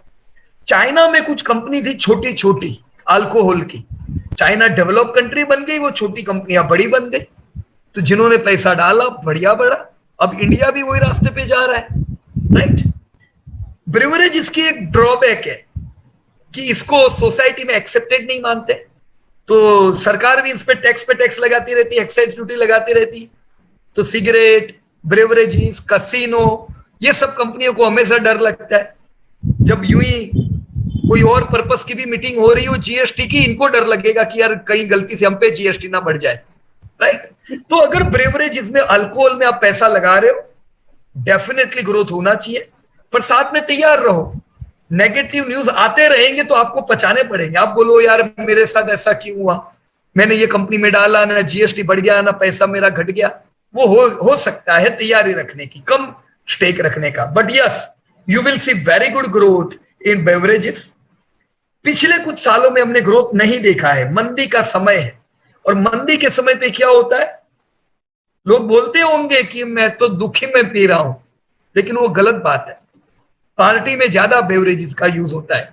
दूसरा, मंदी में लोगों ने टूरिज्म भी कम कर दिया था, कोविड में देखो टूरिज्म हुआ ही नहीं, तो ज्यादा जब टूरिज्म में ये प्रोडक्ट बिकती है तो ये सेगमेंट अफेक्टेड था। कुछ सेक्टर कोरोना से अफेक्टेड थे, airline was corona affected sector, वैसे beverages was also corona affected sector. Akhilesh ji ने बढ़िया काम किया, देखो यूनाइटेड स्पिरिट यूबीएल के नाम लिखे। अब ये पहले थी विजय माल्या की कंपनी, अब उनकी नहीं है, अभी इनको सरकार ने अपने हस्तक लेके सब शेयर इनको ले लिए थे और दूसरी कंपनी को बेच दिए। तो दुनिया की जो सबसे बड़ी अल्कोहल की कंपनी है अभी वो मैनेज करती है beverage, UBL and United Spirits को। So yes we should focus here. Commercial vehicle देखो आखिरी चीज होती है, मतलब सबसे पहले क्या बिकेगा आप मुझे बताओ। अभी बरसात अच्छी गिरने लगी है ना इंडिया में, तो आप सोचो बरसात गिरने से रूरल वालों के पास पैसे बढ़ते हैं, रूरल वालों के पास पैसे बढ़ते, इंडिया तो पूरा 70% रूरल में रहता है, तो रूरल में पैसे बढ़ेंगे। रूरल वाले लोग पहले ट्रक खरीदेंगे कि पहले मर्सिडीज खरीदेंगे कि पहले खुश होके अपने बेटे को बजाज या हीरो होंडा गिफ्ट देंगे? क्या लगता है आपको, कि बुलेट गिफ्ट में देंगे? हा? एकदम नॉर्मली क्या बिकना चाहिए, एकदम सिंपल प्रोडक्ट क्या है, टू व्हीलर या हीरो, टीवीएस या बजाज, राइट? तो वो सेक्टर में ग्रोथ पहले दिखता है आपको, अच्छा ग्रोथ होता है। उसके बाद आपके पैसेंजर व्हीकल क्या नंबर लगता है, जैसे इंडिया में सबसे ज्यादा कौन सी गाड़ी बिकती है? Yes anyone? सबसे ज्यादा मारुति, 50% मार्केट है उन लोगों का। क्यों? क्योंकि इंडिया लो इनकम कंट्री है, तो यस लोगों के ड्रीम होंगे बीएमडब्ल्यू लेने के, पर शुरुआत तो सबकी किधर से होती है? मारुति, राइट? अब आने वाले समय में जब पैसे बढ़ेंगे हो सकता है शुरुआत डायरेक्ट ऑडी से हो, डायरेक्ट मर्सिडीज से हो, राइट? पर अभी वो टाइम है जब पहले टू व्हीलर बिकते, फिर मारुति बिकने की शुरुआत होती है, और फिर जैसे इकोनॉमी बढ़ती है कॉमर्शियल व्हीकल की भी बिक्री बढ़ती है। तो ये आपका पहला सेक्टर नहीं होना चाहिए ध्यान में, राइट। मेरे को अखिलेश जी ने काम किया है, पर मुझे कोई बता सकता है इंडिया का किंग कौन है कॉमर्शियल व्हीकल का? सबसे बड़ा कॉमर्शियल व्हीकल का खिलाड़ी नंबर 1 कौन? Yes anybody? Tata motor. Tata motor. एक मिनट, किसने बताया ये? अंशुमान जी। हाँ यस। या ग्रेट। और शैलेश भाई ने भी टाटा लिखा है। तो यहाँ तो टाटा का नाम नहीं याद नहीं है। क्या किया रोहन भाई? उन्होंने अशोक लेलैंड और एसएमएल इसूजू बताया। क्यों ऐसा सर? वाई? देखो अंशुमान जी ने जो बोला ना कि टाटा मोटर, उनकी बात 100% 16 आने सच है। भारत में कॉमर्शियल व्हीकल में 50% मार्केट टाटा का है।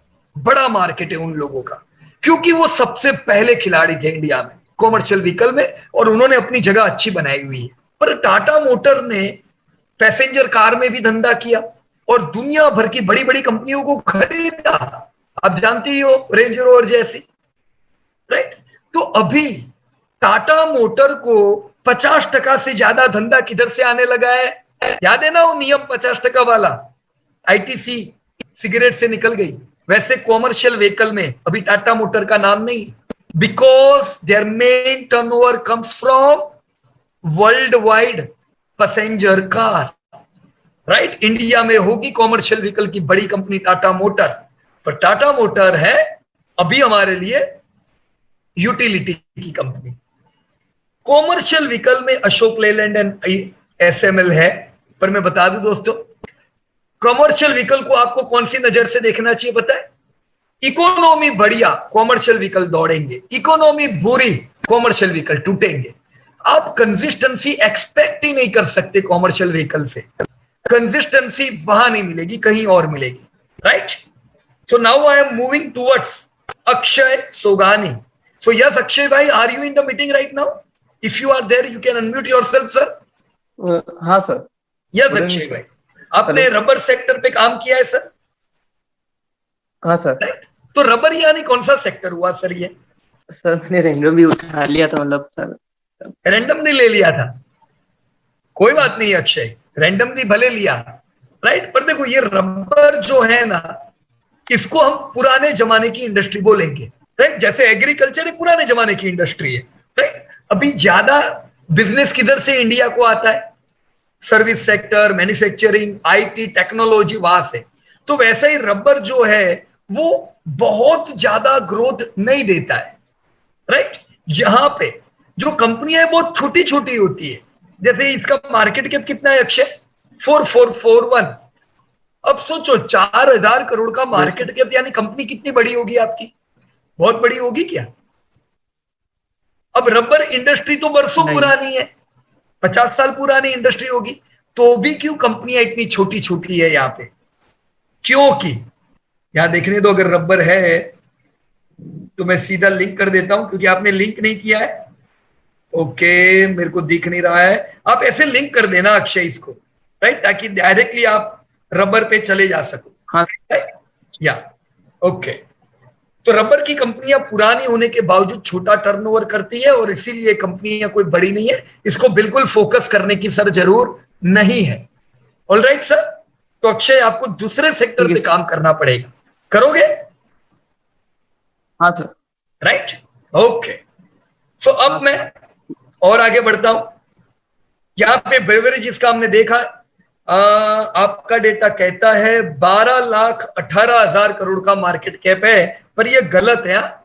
अखिलेश जी, जब आप ये रिकॉर्डिंग सुनो तो इसको थोड़ा देख लेना। आपने क्या किया होगा पता है?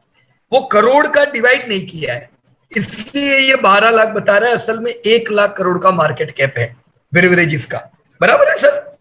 सो नाउ मैं और डाउन स्क्रॉल कर रहा हूं और मैं अंशुमान के पास पहुंचता हूं। Yes Anshuman, you can unmute yourself. या मैंने रेस्टोरेंट इंडस्ट्री पे किया है, तो राइट, तो मैं रेस्टोरेंट पे आ जाता हूं। अगर मैं आपके डेटा देखूं तो रेस्टोरेंट इंडस्ट्री को 75,000 करोड़ का सर मार्केट कैप मिल रहा है, राइट? हाँ yes. Let me open restaurant. अरे ये तो इंडस्ट्री खुल गई। आपका लिंक है ना गलत हुआ है। मैं ओके लिंक हटा देता हूं और मुझे प्रयास करने दो, अगर मुझे मिले रेस्टोरेंट। ये रही, ग्रेट, चलो अभी हो गया। सो यस, मैं आपके रेस्टोरेंट के काम में आ गया। और जब मैंने निवेश किया था ना रेस्टोरेंट में अंशुमान जी, तब इतनी हाँ सारी कंपनी नहीं थी। वो टाइम पे कितनी कंपनी थी पता है आपको? एक जुबिलेंट फूड, फिर दूसरी एक कॉफी डे थी वो जमाने में, कॉफी डे थी सीसीडी, या क्योंकि सीसीडी नाम सुना ना? हाँ हाँ मैं भी जब कर रहा था तो डेटा 21-22 का है, 18 उन सब के लिए उनके वेबसाइट में राइट, जाके वहां से एनुअल रिपोर्ट से लेके, वैसे बराबर, एक दो में ही था, बाकी में नहीं था। राइट राइट, क्योंकि प्रॉब्लम आ गया सीसीडी को, वो अपने डेप्थ को रेगुलर पे नहीं कर सके, तो बहुत बुरा हुआ। मतलब जो प्रमोटर थे उन्होंने आत्महत्या भी कर ली ना। हाँ हाँ ये तो 2 साल बुरा हुआ, पहले। पर देखो ये क्या हुआ, सीसीडी एक डेप्थ बर्डन वाली कंपनी थी, राइट। अब वो जमाने में भी बहुत से लोग थे जो सीसीडी में इन्वेस्ट करते थे, पर उनको देखना चाहिए था ये कि सीसीडी का फंडामेंटल क्या है, राइट। हमने क्यों सीसीडी नहीं चुना? यहाँ पे और एक कंपनी थी, ये स्पेशलिटी दिख रहा है आपको, दिस कंपनी हाँ ऑल्सो। स्पेशलिटी रेस्टोरेंट का नाम सुना आपने? नहीं पर मैंने नहीं आपके पुणे में ही स्पेशलिटी रेस्टोरेंट में खाना खाया है। अच्छा हाँ, ओके स्पेशलिटी यानी अपना ये चाइनीज की जो पूरे इंडिया में इनकी फ्रेंचाइजी है। मैं नाम भूल गया यार, अभी मेरे जबान पे नहीं आ रहा है। अभी मैं आएगा मैं आपको मिड बता town China, mid town China. नहीं नहीं नहीं नहीं, मिड टाउन नहीं, एक और है बहुत ही, मतलब पूरे इंडिया में इनकी फ्रेंचाइजी है, राइट। और ये मेन हाँ मैनेज होती है कोलकाता से, राइट। अभी मेरे को प्योर याद आ चाइना है जाएगा, मैं सर, बता दूंगा चाइनीज आपको। का कह रहे हैं? वॉकन फायर। नहीं, वो लैंड करके है ना पीछे। Mainland mainland China, China. Mainland हाँ, चाइना मेनलैंड चाइना है ना, वो है हाँ हाँ स्पेशलिटी हाँ कंपनी। रेस्टोरेंट। अच्छा वो स्पेशलिटी। या अब देखो वो धंधा कितना करती है, 250 करोड़। क्या बड़ा धंधा है उनका? नहीं जब सर, मैंने नहीं नहीं देखी थी तब भी वो जुबिलेंट, देखो वो जमाने में जुबिलेंट 500 करोड़ का टर्नओवर करता था, तो तब ये कितना करती होगी? तब ये बच्चे थे। तो वो जमाने में भी जुबिलेंट ही लीडर था। आज भी कौन लीडर है? आज भी जुबिलेंट है। अब जुबिलेंट ने, देवयानी ने, सफायर ने, ये सब ने साथ में ही धंधे चालू किए था, ये सब ने फ्रेंचाइजी साथ में ओपन करनी चालू की। पर आज लीडर कौन है इंडिया में? जुबिलेंट। क्योंकि इन्होंने बढ़िया स्प्रेड किया अपने आप को। वो टाइम पे एक और कंपनी थी, यहां पे उसका अभी नाम नहीं है, और वो थी, मैं यहां पे लिखूं, वेस्ट लाइफ डेवलपमेंट। नाम सुना सर आपने इसका? मैकडोनल्ड्स। या मैकडोनल्ड की ये रीजनल फ्रेंचाइजी है, राइट। जैसे देवयानी या सफायर ये लोग भी मैकडोनल्ड पे काम करते हैं, वैसे वेस्ट लाइफ डेवलपमेंट भी एक एरिया की मैकडोनल्ड की फ्रेंचाइजी है। पर इनको टर्नओवर रियल एस्टेट से भी बड़ा आता है, इसीलिए यहां पे इनका नाम नहीं है। पर हमको समझना चाहिए कि जब हम रेस्टोरेंट की बात करेंगे, हम वेस्ट लाइफ की भी बात करेंगे। Alright sir? यस या तो अभी आपके सामने इतनी सारी कंपनियां हैं सर। अब ये इमर्जिंग सेक्टर है, एवरीबडी प्लीज फोकस हियर। जब भी आपको कोई पूछे कि इंडिया का फास्टेस्ट ग्रोइंग सेक्टर क्या है, तो आपके मुंह पे पहला नाम आना चाहिए रेस्टोरेंट। इंडिया के फास्टेस्ट ग्रोइंग सेक्टर में रेस्टोरेंट अव्वल आता है। मुझे अभी भी याद है, अभी तो हम लोग लाइव हर एक शहर में नहीं जाते, पर जब मैं पूरे इंडिया के सब सिटी में घूमता था, वो सिटी वालों को ऐसा था कि हमारे में शहर में तो आपको लाइन में लगना पड़ता है खाने में। असल में पूरे इंडिया कहीं भी चले जाओ, हमको तो हर जगह लाइन में रहना पड़ता था, कितनी प्रीमियम जगह हो या कितनी ठीक ठीक जगह हो, संडे के दिन आपको जगह नहीं मिलती है। क्यों? Because restaurant is and was fastest growing industry of India. Restaurant के बाद आपको नाम याद आना चाहिए इन्वेस्टमेंट का, यानी लाइफ इंश्योरेंस, जनरल इंश्योरेंस जैसी कंपनियां, और फिर टेक्नोलॉजी, फाइनेंस, रिटेल जैसी कंपनियां। ये इसको हम रिटेल का एक पार्ट मान सकते हैं, जुबिले रेस्टोरेंट को, बराबर। पर ये रियल में ये रेस्टोरेंट नहीं है। रेस्टोरेंट के तो कई प्रकार है, कौन से होते हैं अंशुमान, बता सकते हो? रेस्टोरेंट में एक तो फास्ट फूड हो गए, ये फास्ट फूड वाले जैसे। देखो फास्ट फूड मतलब quick service restaurant, quick service हो गया। तो ये क्विक सर्विस ही हुए, है ना, जुबिलेंट, देवयानी, ये सब। इनके हल्दी। अलावा और कौन से रेस्टोरेंट है? एक ये हल्दीराम टाइप के होते हैं जो अच्छा, मिक्स्ड है या मिक्स्ड, बराबर है, ऐसे भी रेस्टोरेंट होते हैं। रेस्टोरेंट है उनका, और नमकीन का भी बिजनेस है, वो चलता है। एक रेस्टोरेंट थोड़े प्रीमियम टाइप के, बिल्कुल सही सर, 5 स्टार राइट, टाइप के। प्रीमियम, तो उसको फाइन डाइनिंग हम कह सकते हैं। हाँ, फाइन डाइनिंग है। फाइन डाइनिंग रेस्टोरेंट होते हैं, राइट। अलग अलग प्रकार की कई चैनल्स है, पर इंडिया में सबसे बड़ा टर्नओवर कौन करता है? क्विक। ये भी है, पर इंडिया में सबसे बड़ा कौन करता है? Quick service? नहीं सर, ये तो छोटे खिलाड़ी है। अच्छा। सबसे बड़ा टर्नओवर करती है लोकल रेस्टोरेंट्स। हर एक शहर में जो लोकल रेस्टोरेंट से बरसों पुरानी है, जो हम साइड में देखते हैं ना, हाँ, हम क्या कहते हैं उसको? अनऑर्गेनाइज रेस्टोरेंट, लारी लप्पा हमारे यहाँ पे बोलते हैं, आपके वहां पे मेरे को नहीं पता क्या बोलते हैं, पर उनके भी टर्नओवर बहुत बड़े, क्योंकि बरसों से वो सब चल रहे हैं। पर देखो, नए जमाने में जो भी मिलेनियल्स है, वो उसको कम पसंद कर रहे हैं, और उनको क्या चाहिए पता है? हाइजेनिक रेस्टोरेंट चाहिए। सही कह रहा हूं ना मैं? यस। वो रोड साइड से हटके ऐसी रेस्टोरेंट पसंद कर रहे हैं जो उनके सामने खाना बनाए, राइट, जहां पे हाइजीन हो। तो अभी धीमे धीमे जो धंधा और अनऑर्गेनाइज रेस्टोरेंट से बढ़ के किधर आ रहा है? ऑर्गेनाइज के हाथों में ये कमान जा रही है। तो धीमे धीमे आप देखोगे अपने शहरों में अनऑर्गेनाइज का टर्नओवर कम होता जाएगा और ऑर्गेनाइज का टर्नओवर बढ़ता जाएगा। तो ऐसा नहीं है लोगों ने खाना बढ़ा दिया है, पर ऑर्गेनाइज में खाना बढ़ गया, इसकी वजह से सब रेस्टोरेंट के टर्नओवर बढ़िया बढ़ते जा रहे हैं, राइट सर? हाँ जी। उसमें सबसे फास्टेस्ट ग्रोथ अगर किसी का है तो चेन रेस्टोरेंट का है। किसका है सर? Chain restaurant. चेन, क्योंकि इनको पता है हमने दिल्ली में रेस्टोरेंट खोली, वहां पे ये प्रॉब्लम है, चलो कोलकाता में भी यही होगा, पूना में भी यही होगा। उनको पता है उनके मार्केट को फैलाना कैसे। तो ग्रोथ सबसे तगड़ा किधर मिलेगा? इधर मिलेगा सर, क्विक सर्विस रेस्टोरेंट में। ऑलराइट, हाँ जी। तो रेस्टोरेंट को ध्यान में रखें। अब टर्नओवर वाइज मुझे बता दो सर, कौन है लीडर यहाँ पे? जुबिलेंट। जुबिलेंट, राइट। अब ये विडली क्या है? विडली कितना टर्नओवर हो रहा है इनका? बहुत ही कम, 4 crore. Right.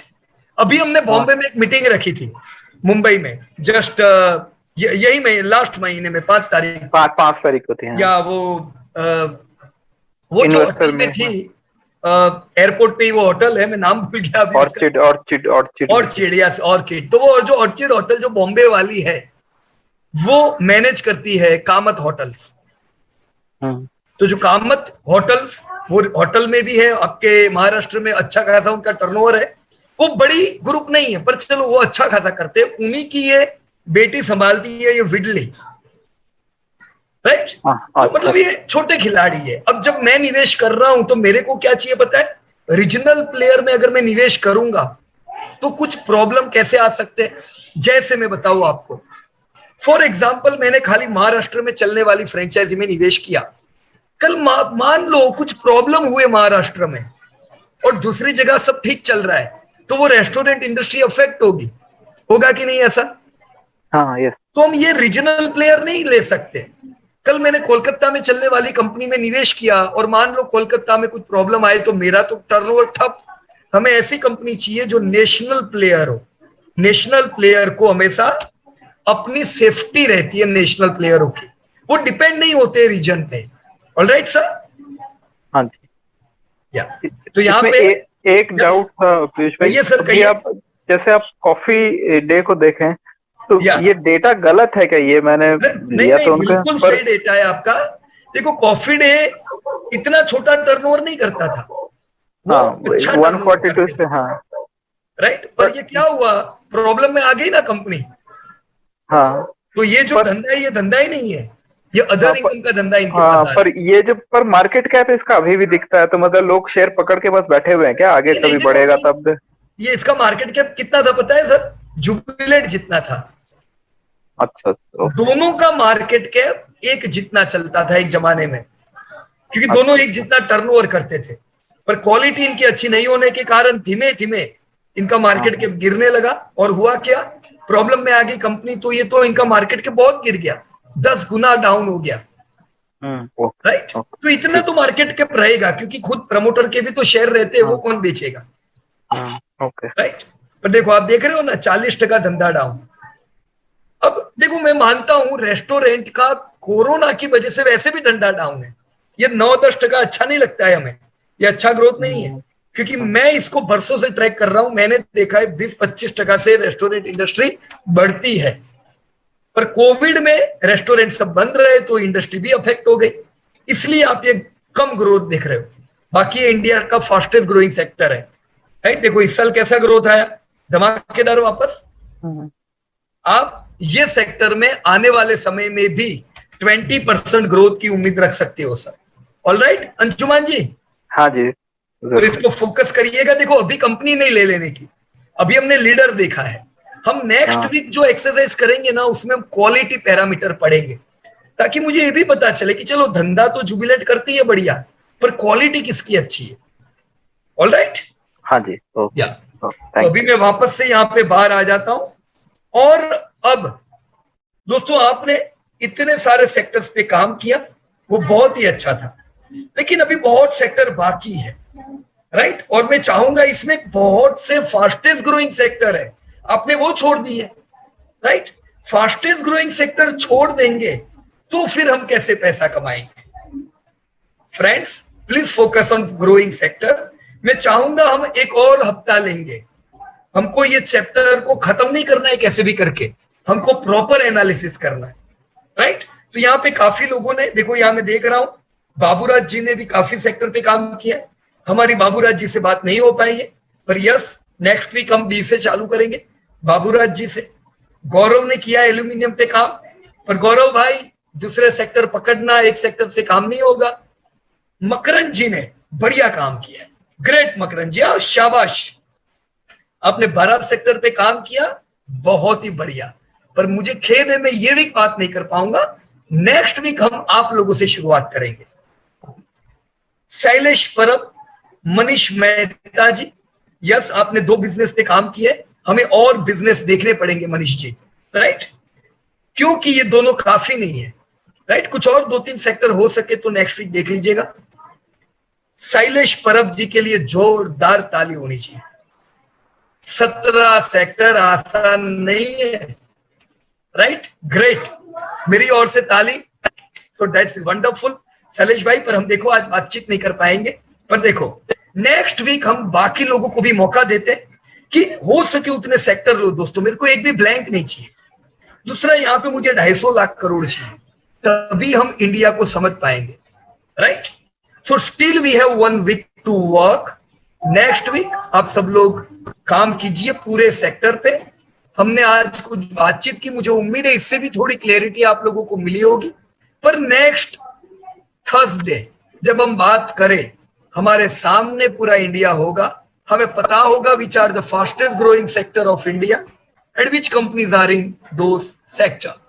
So for today I think this much was okay, and next week again we all are going to discuss on all the sector। एक हफ्ते के लिए दोस्तों हम अलविदा लेते हैं, राइट। तब तक भी कुछ भी क्वेरी हो दोस्तों, आपको कोई तकलीफ हो रही है काम करने में, हमारी टीम को कांटेक्ट कीजिएगा, राइट। पर देखो समझना जरूर है हमको, ये पूरा सेक्टर हम सबको मिलके काम करना है, right. So thank you very much और best of luck to everyone. Jai Hind दोस्तों, मिलेंगे अगले वीक।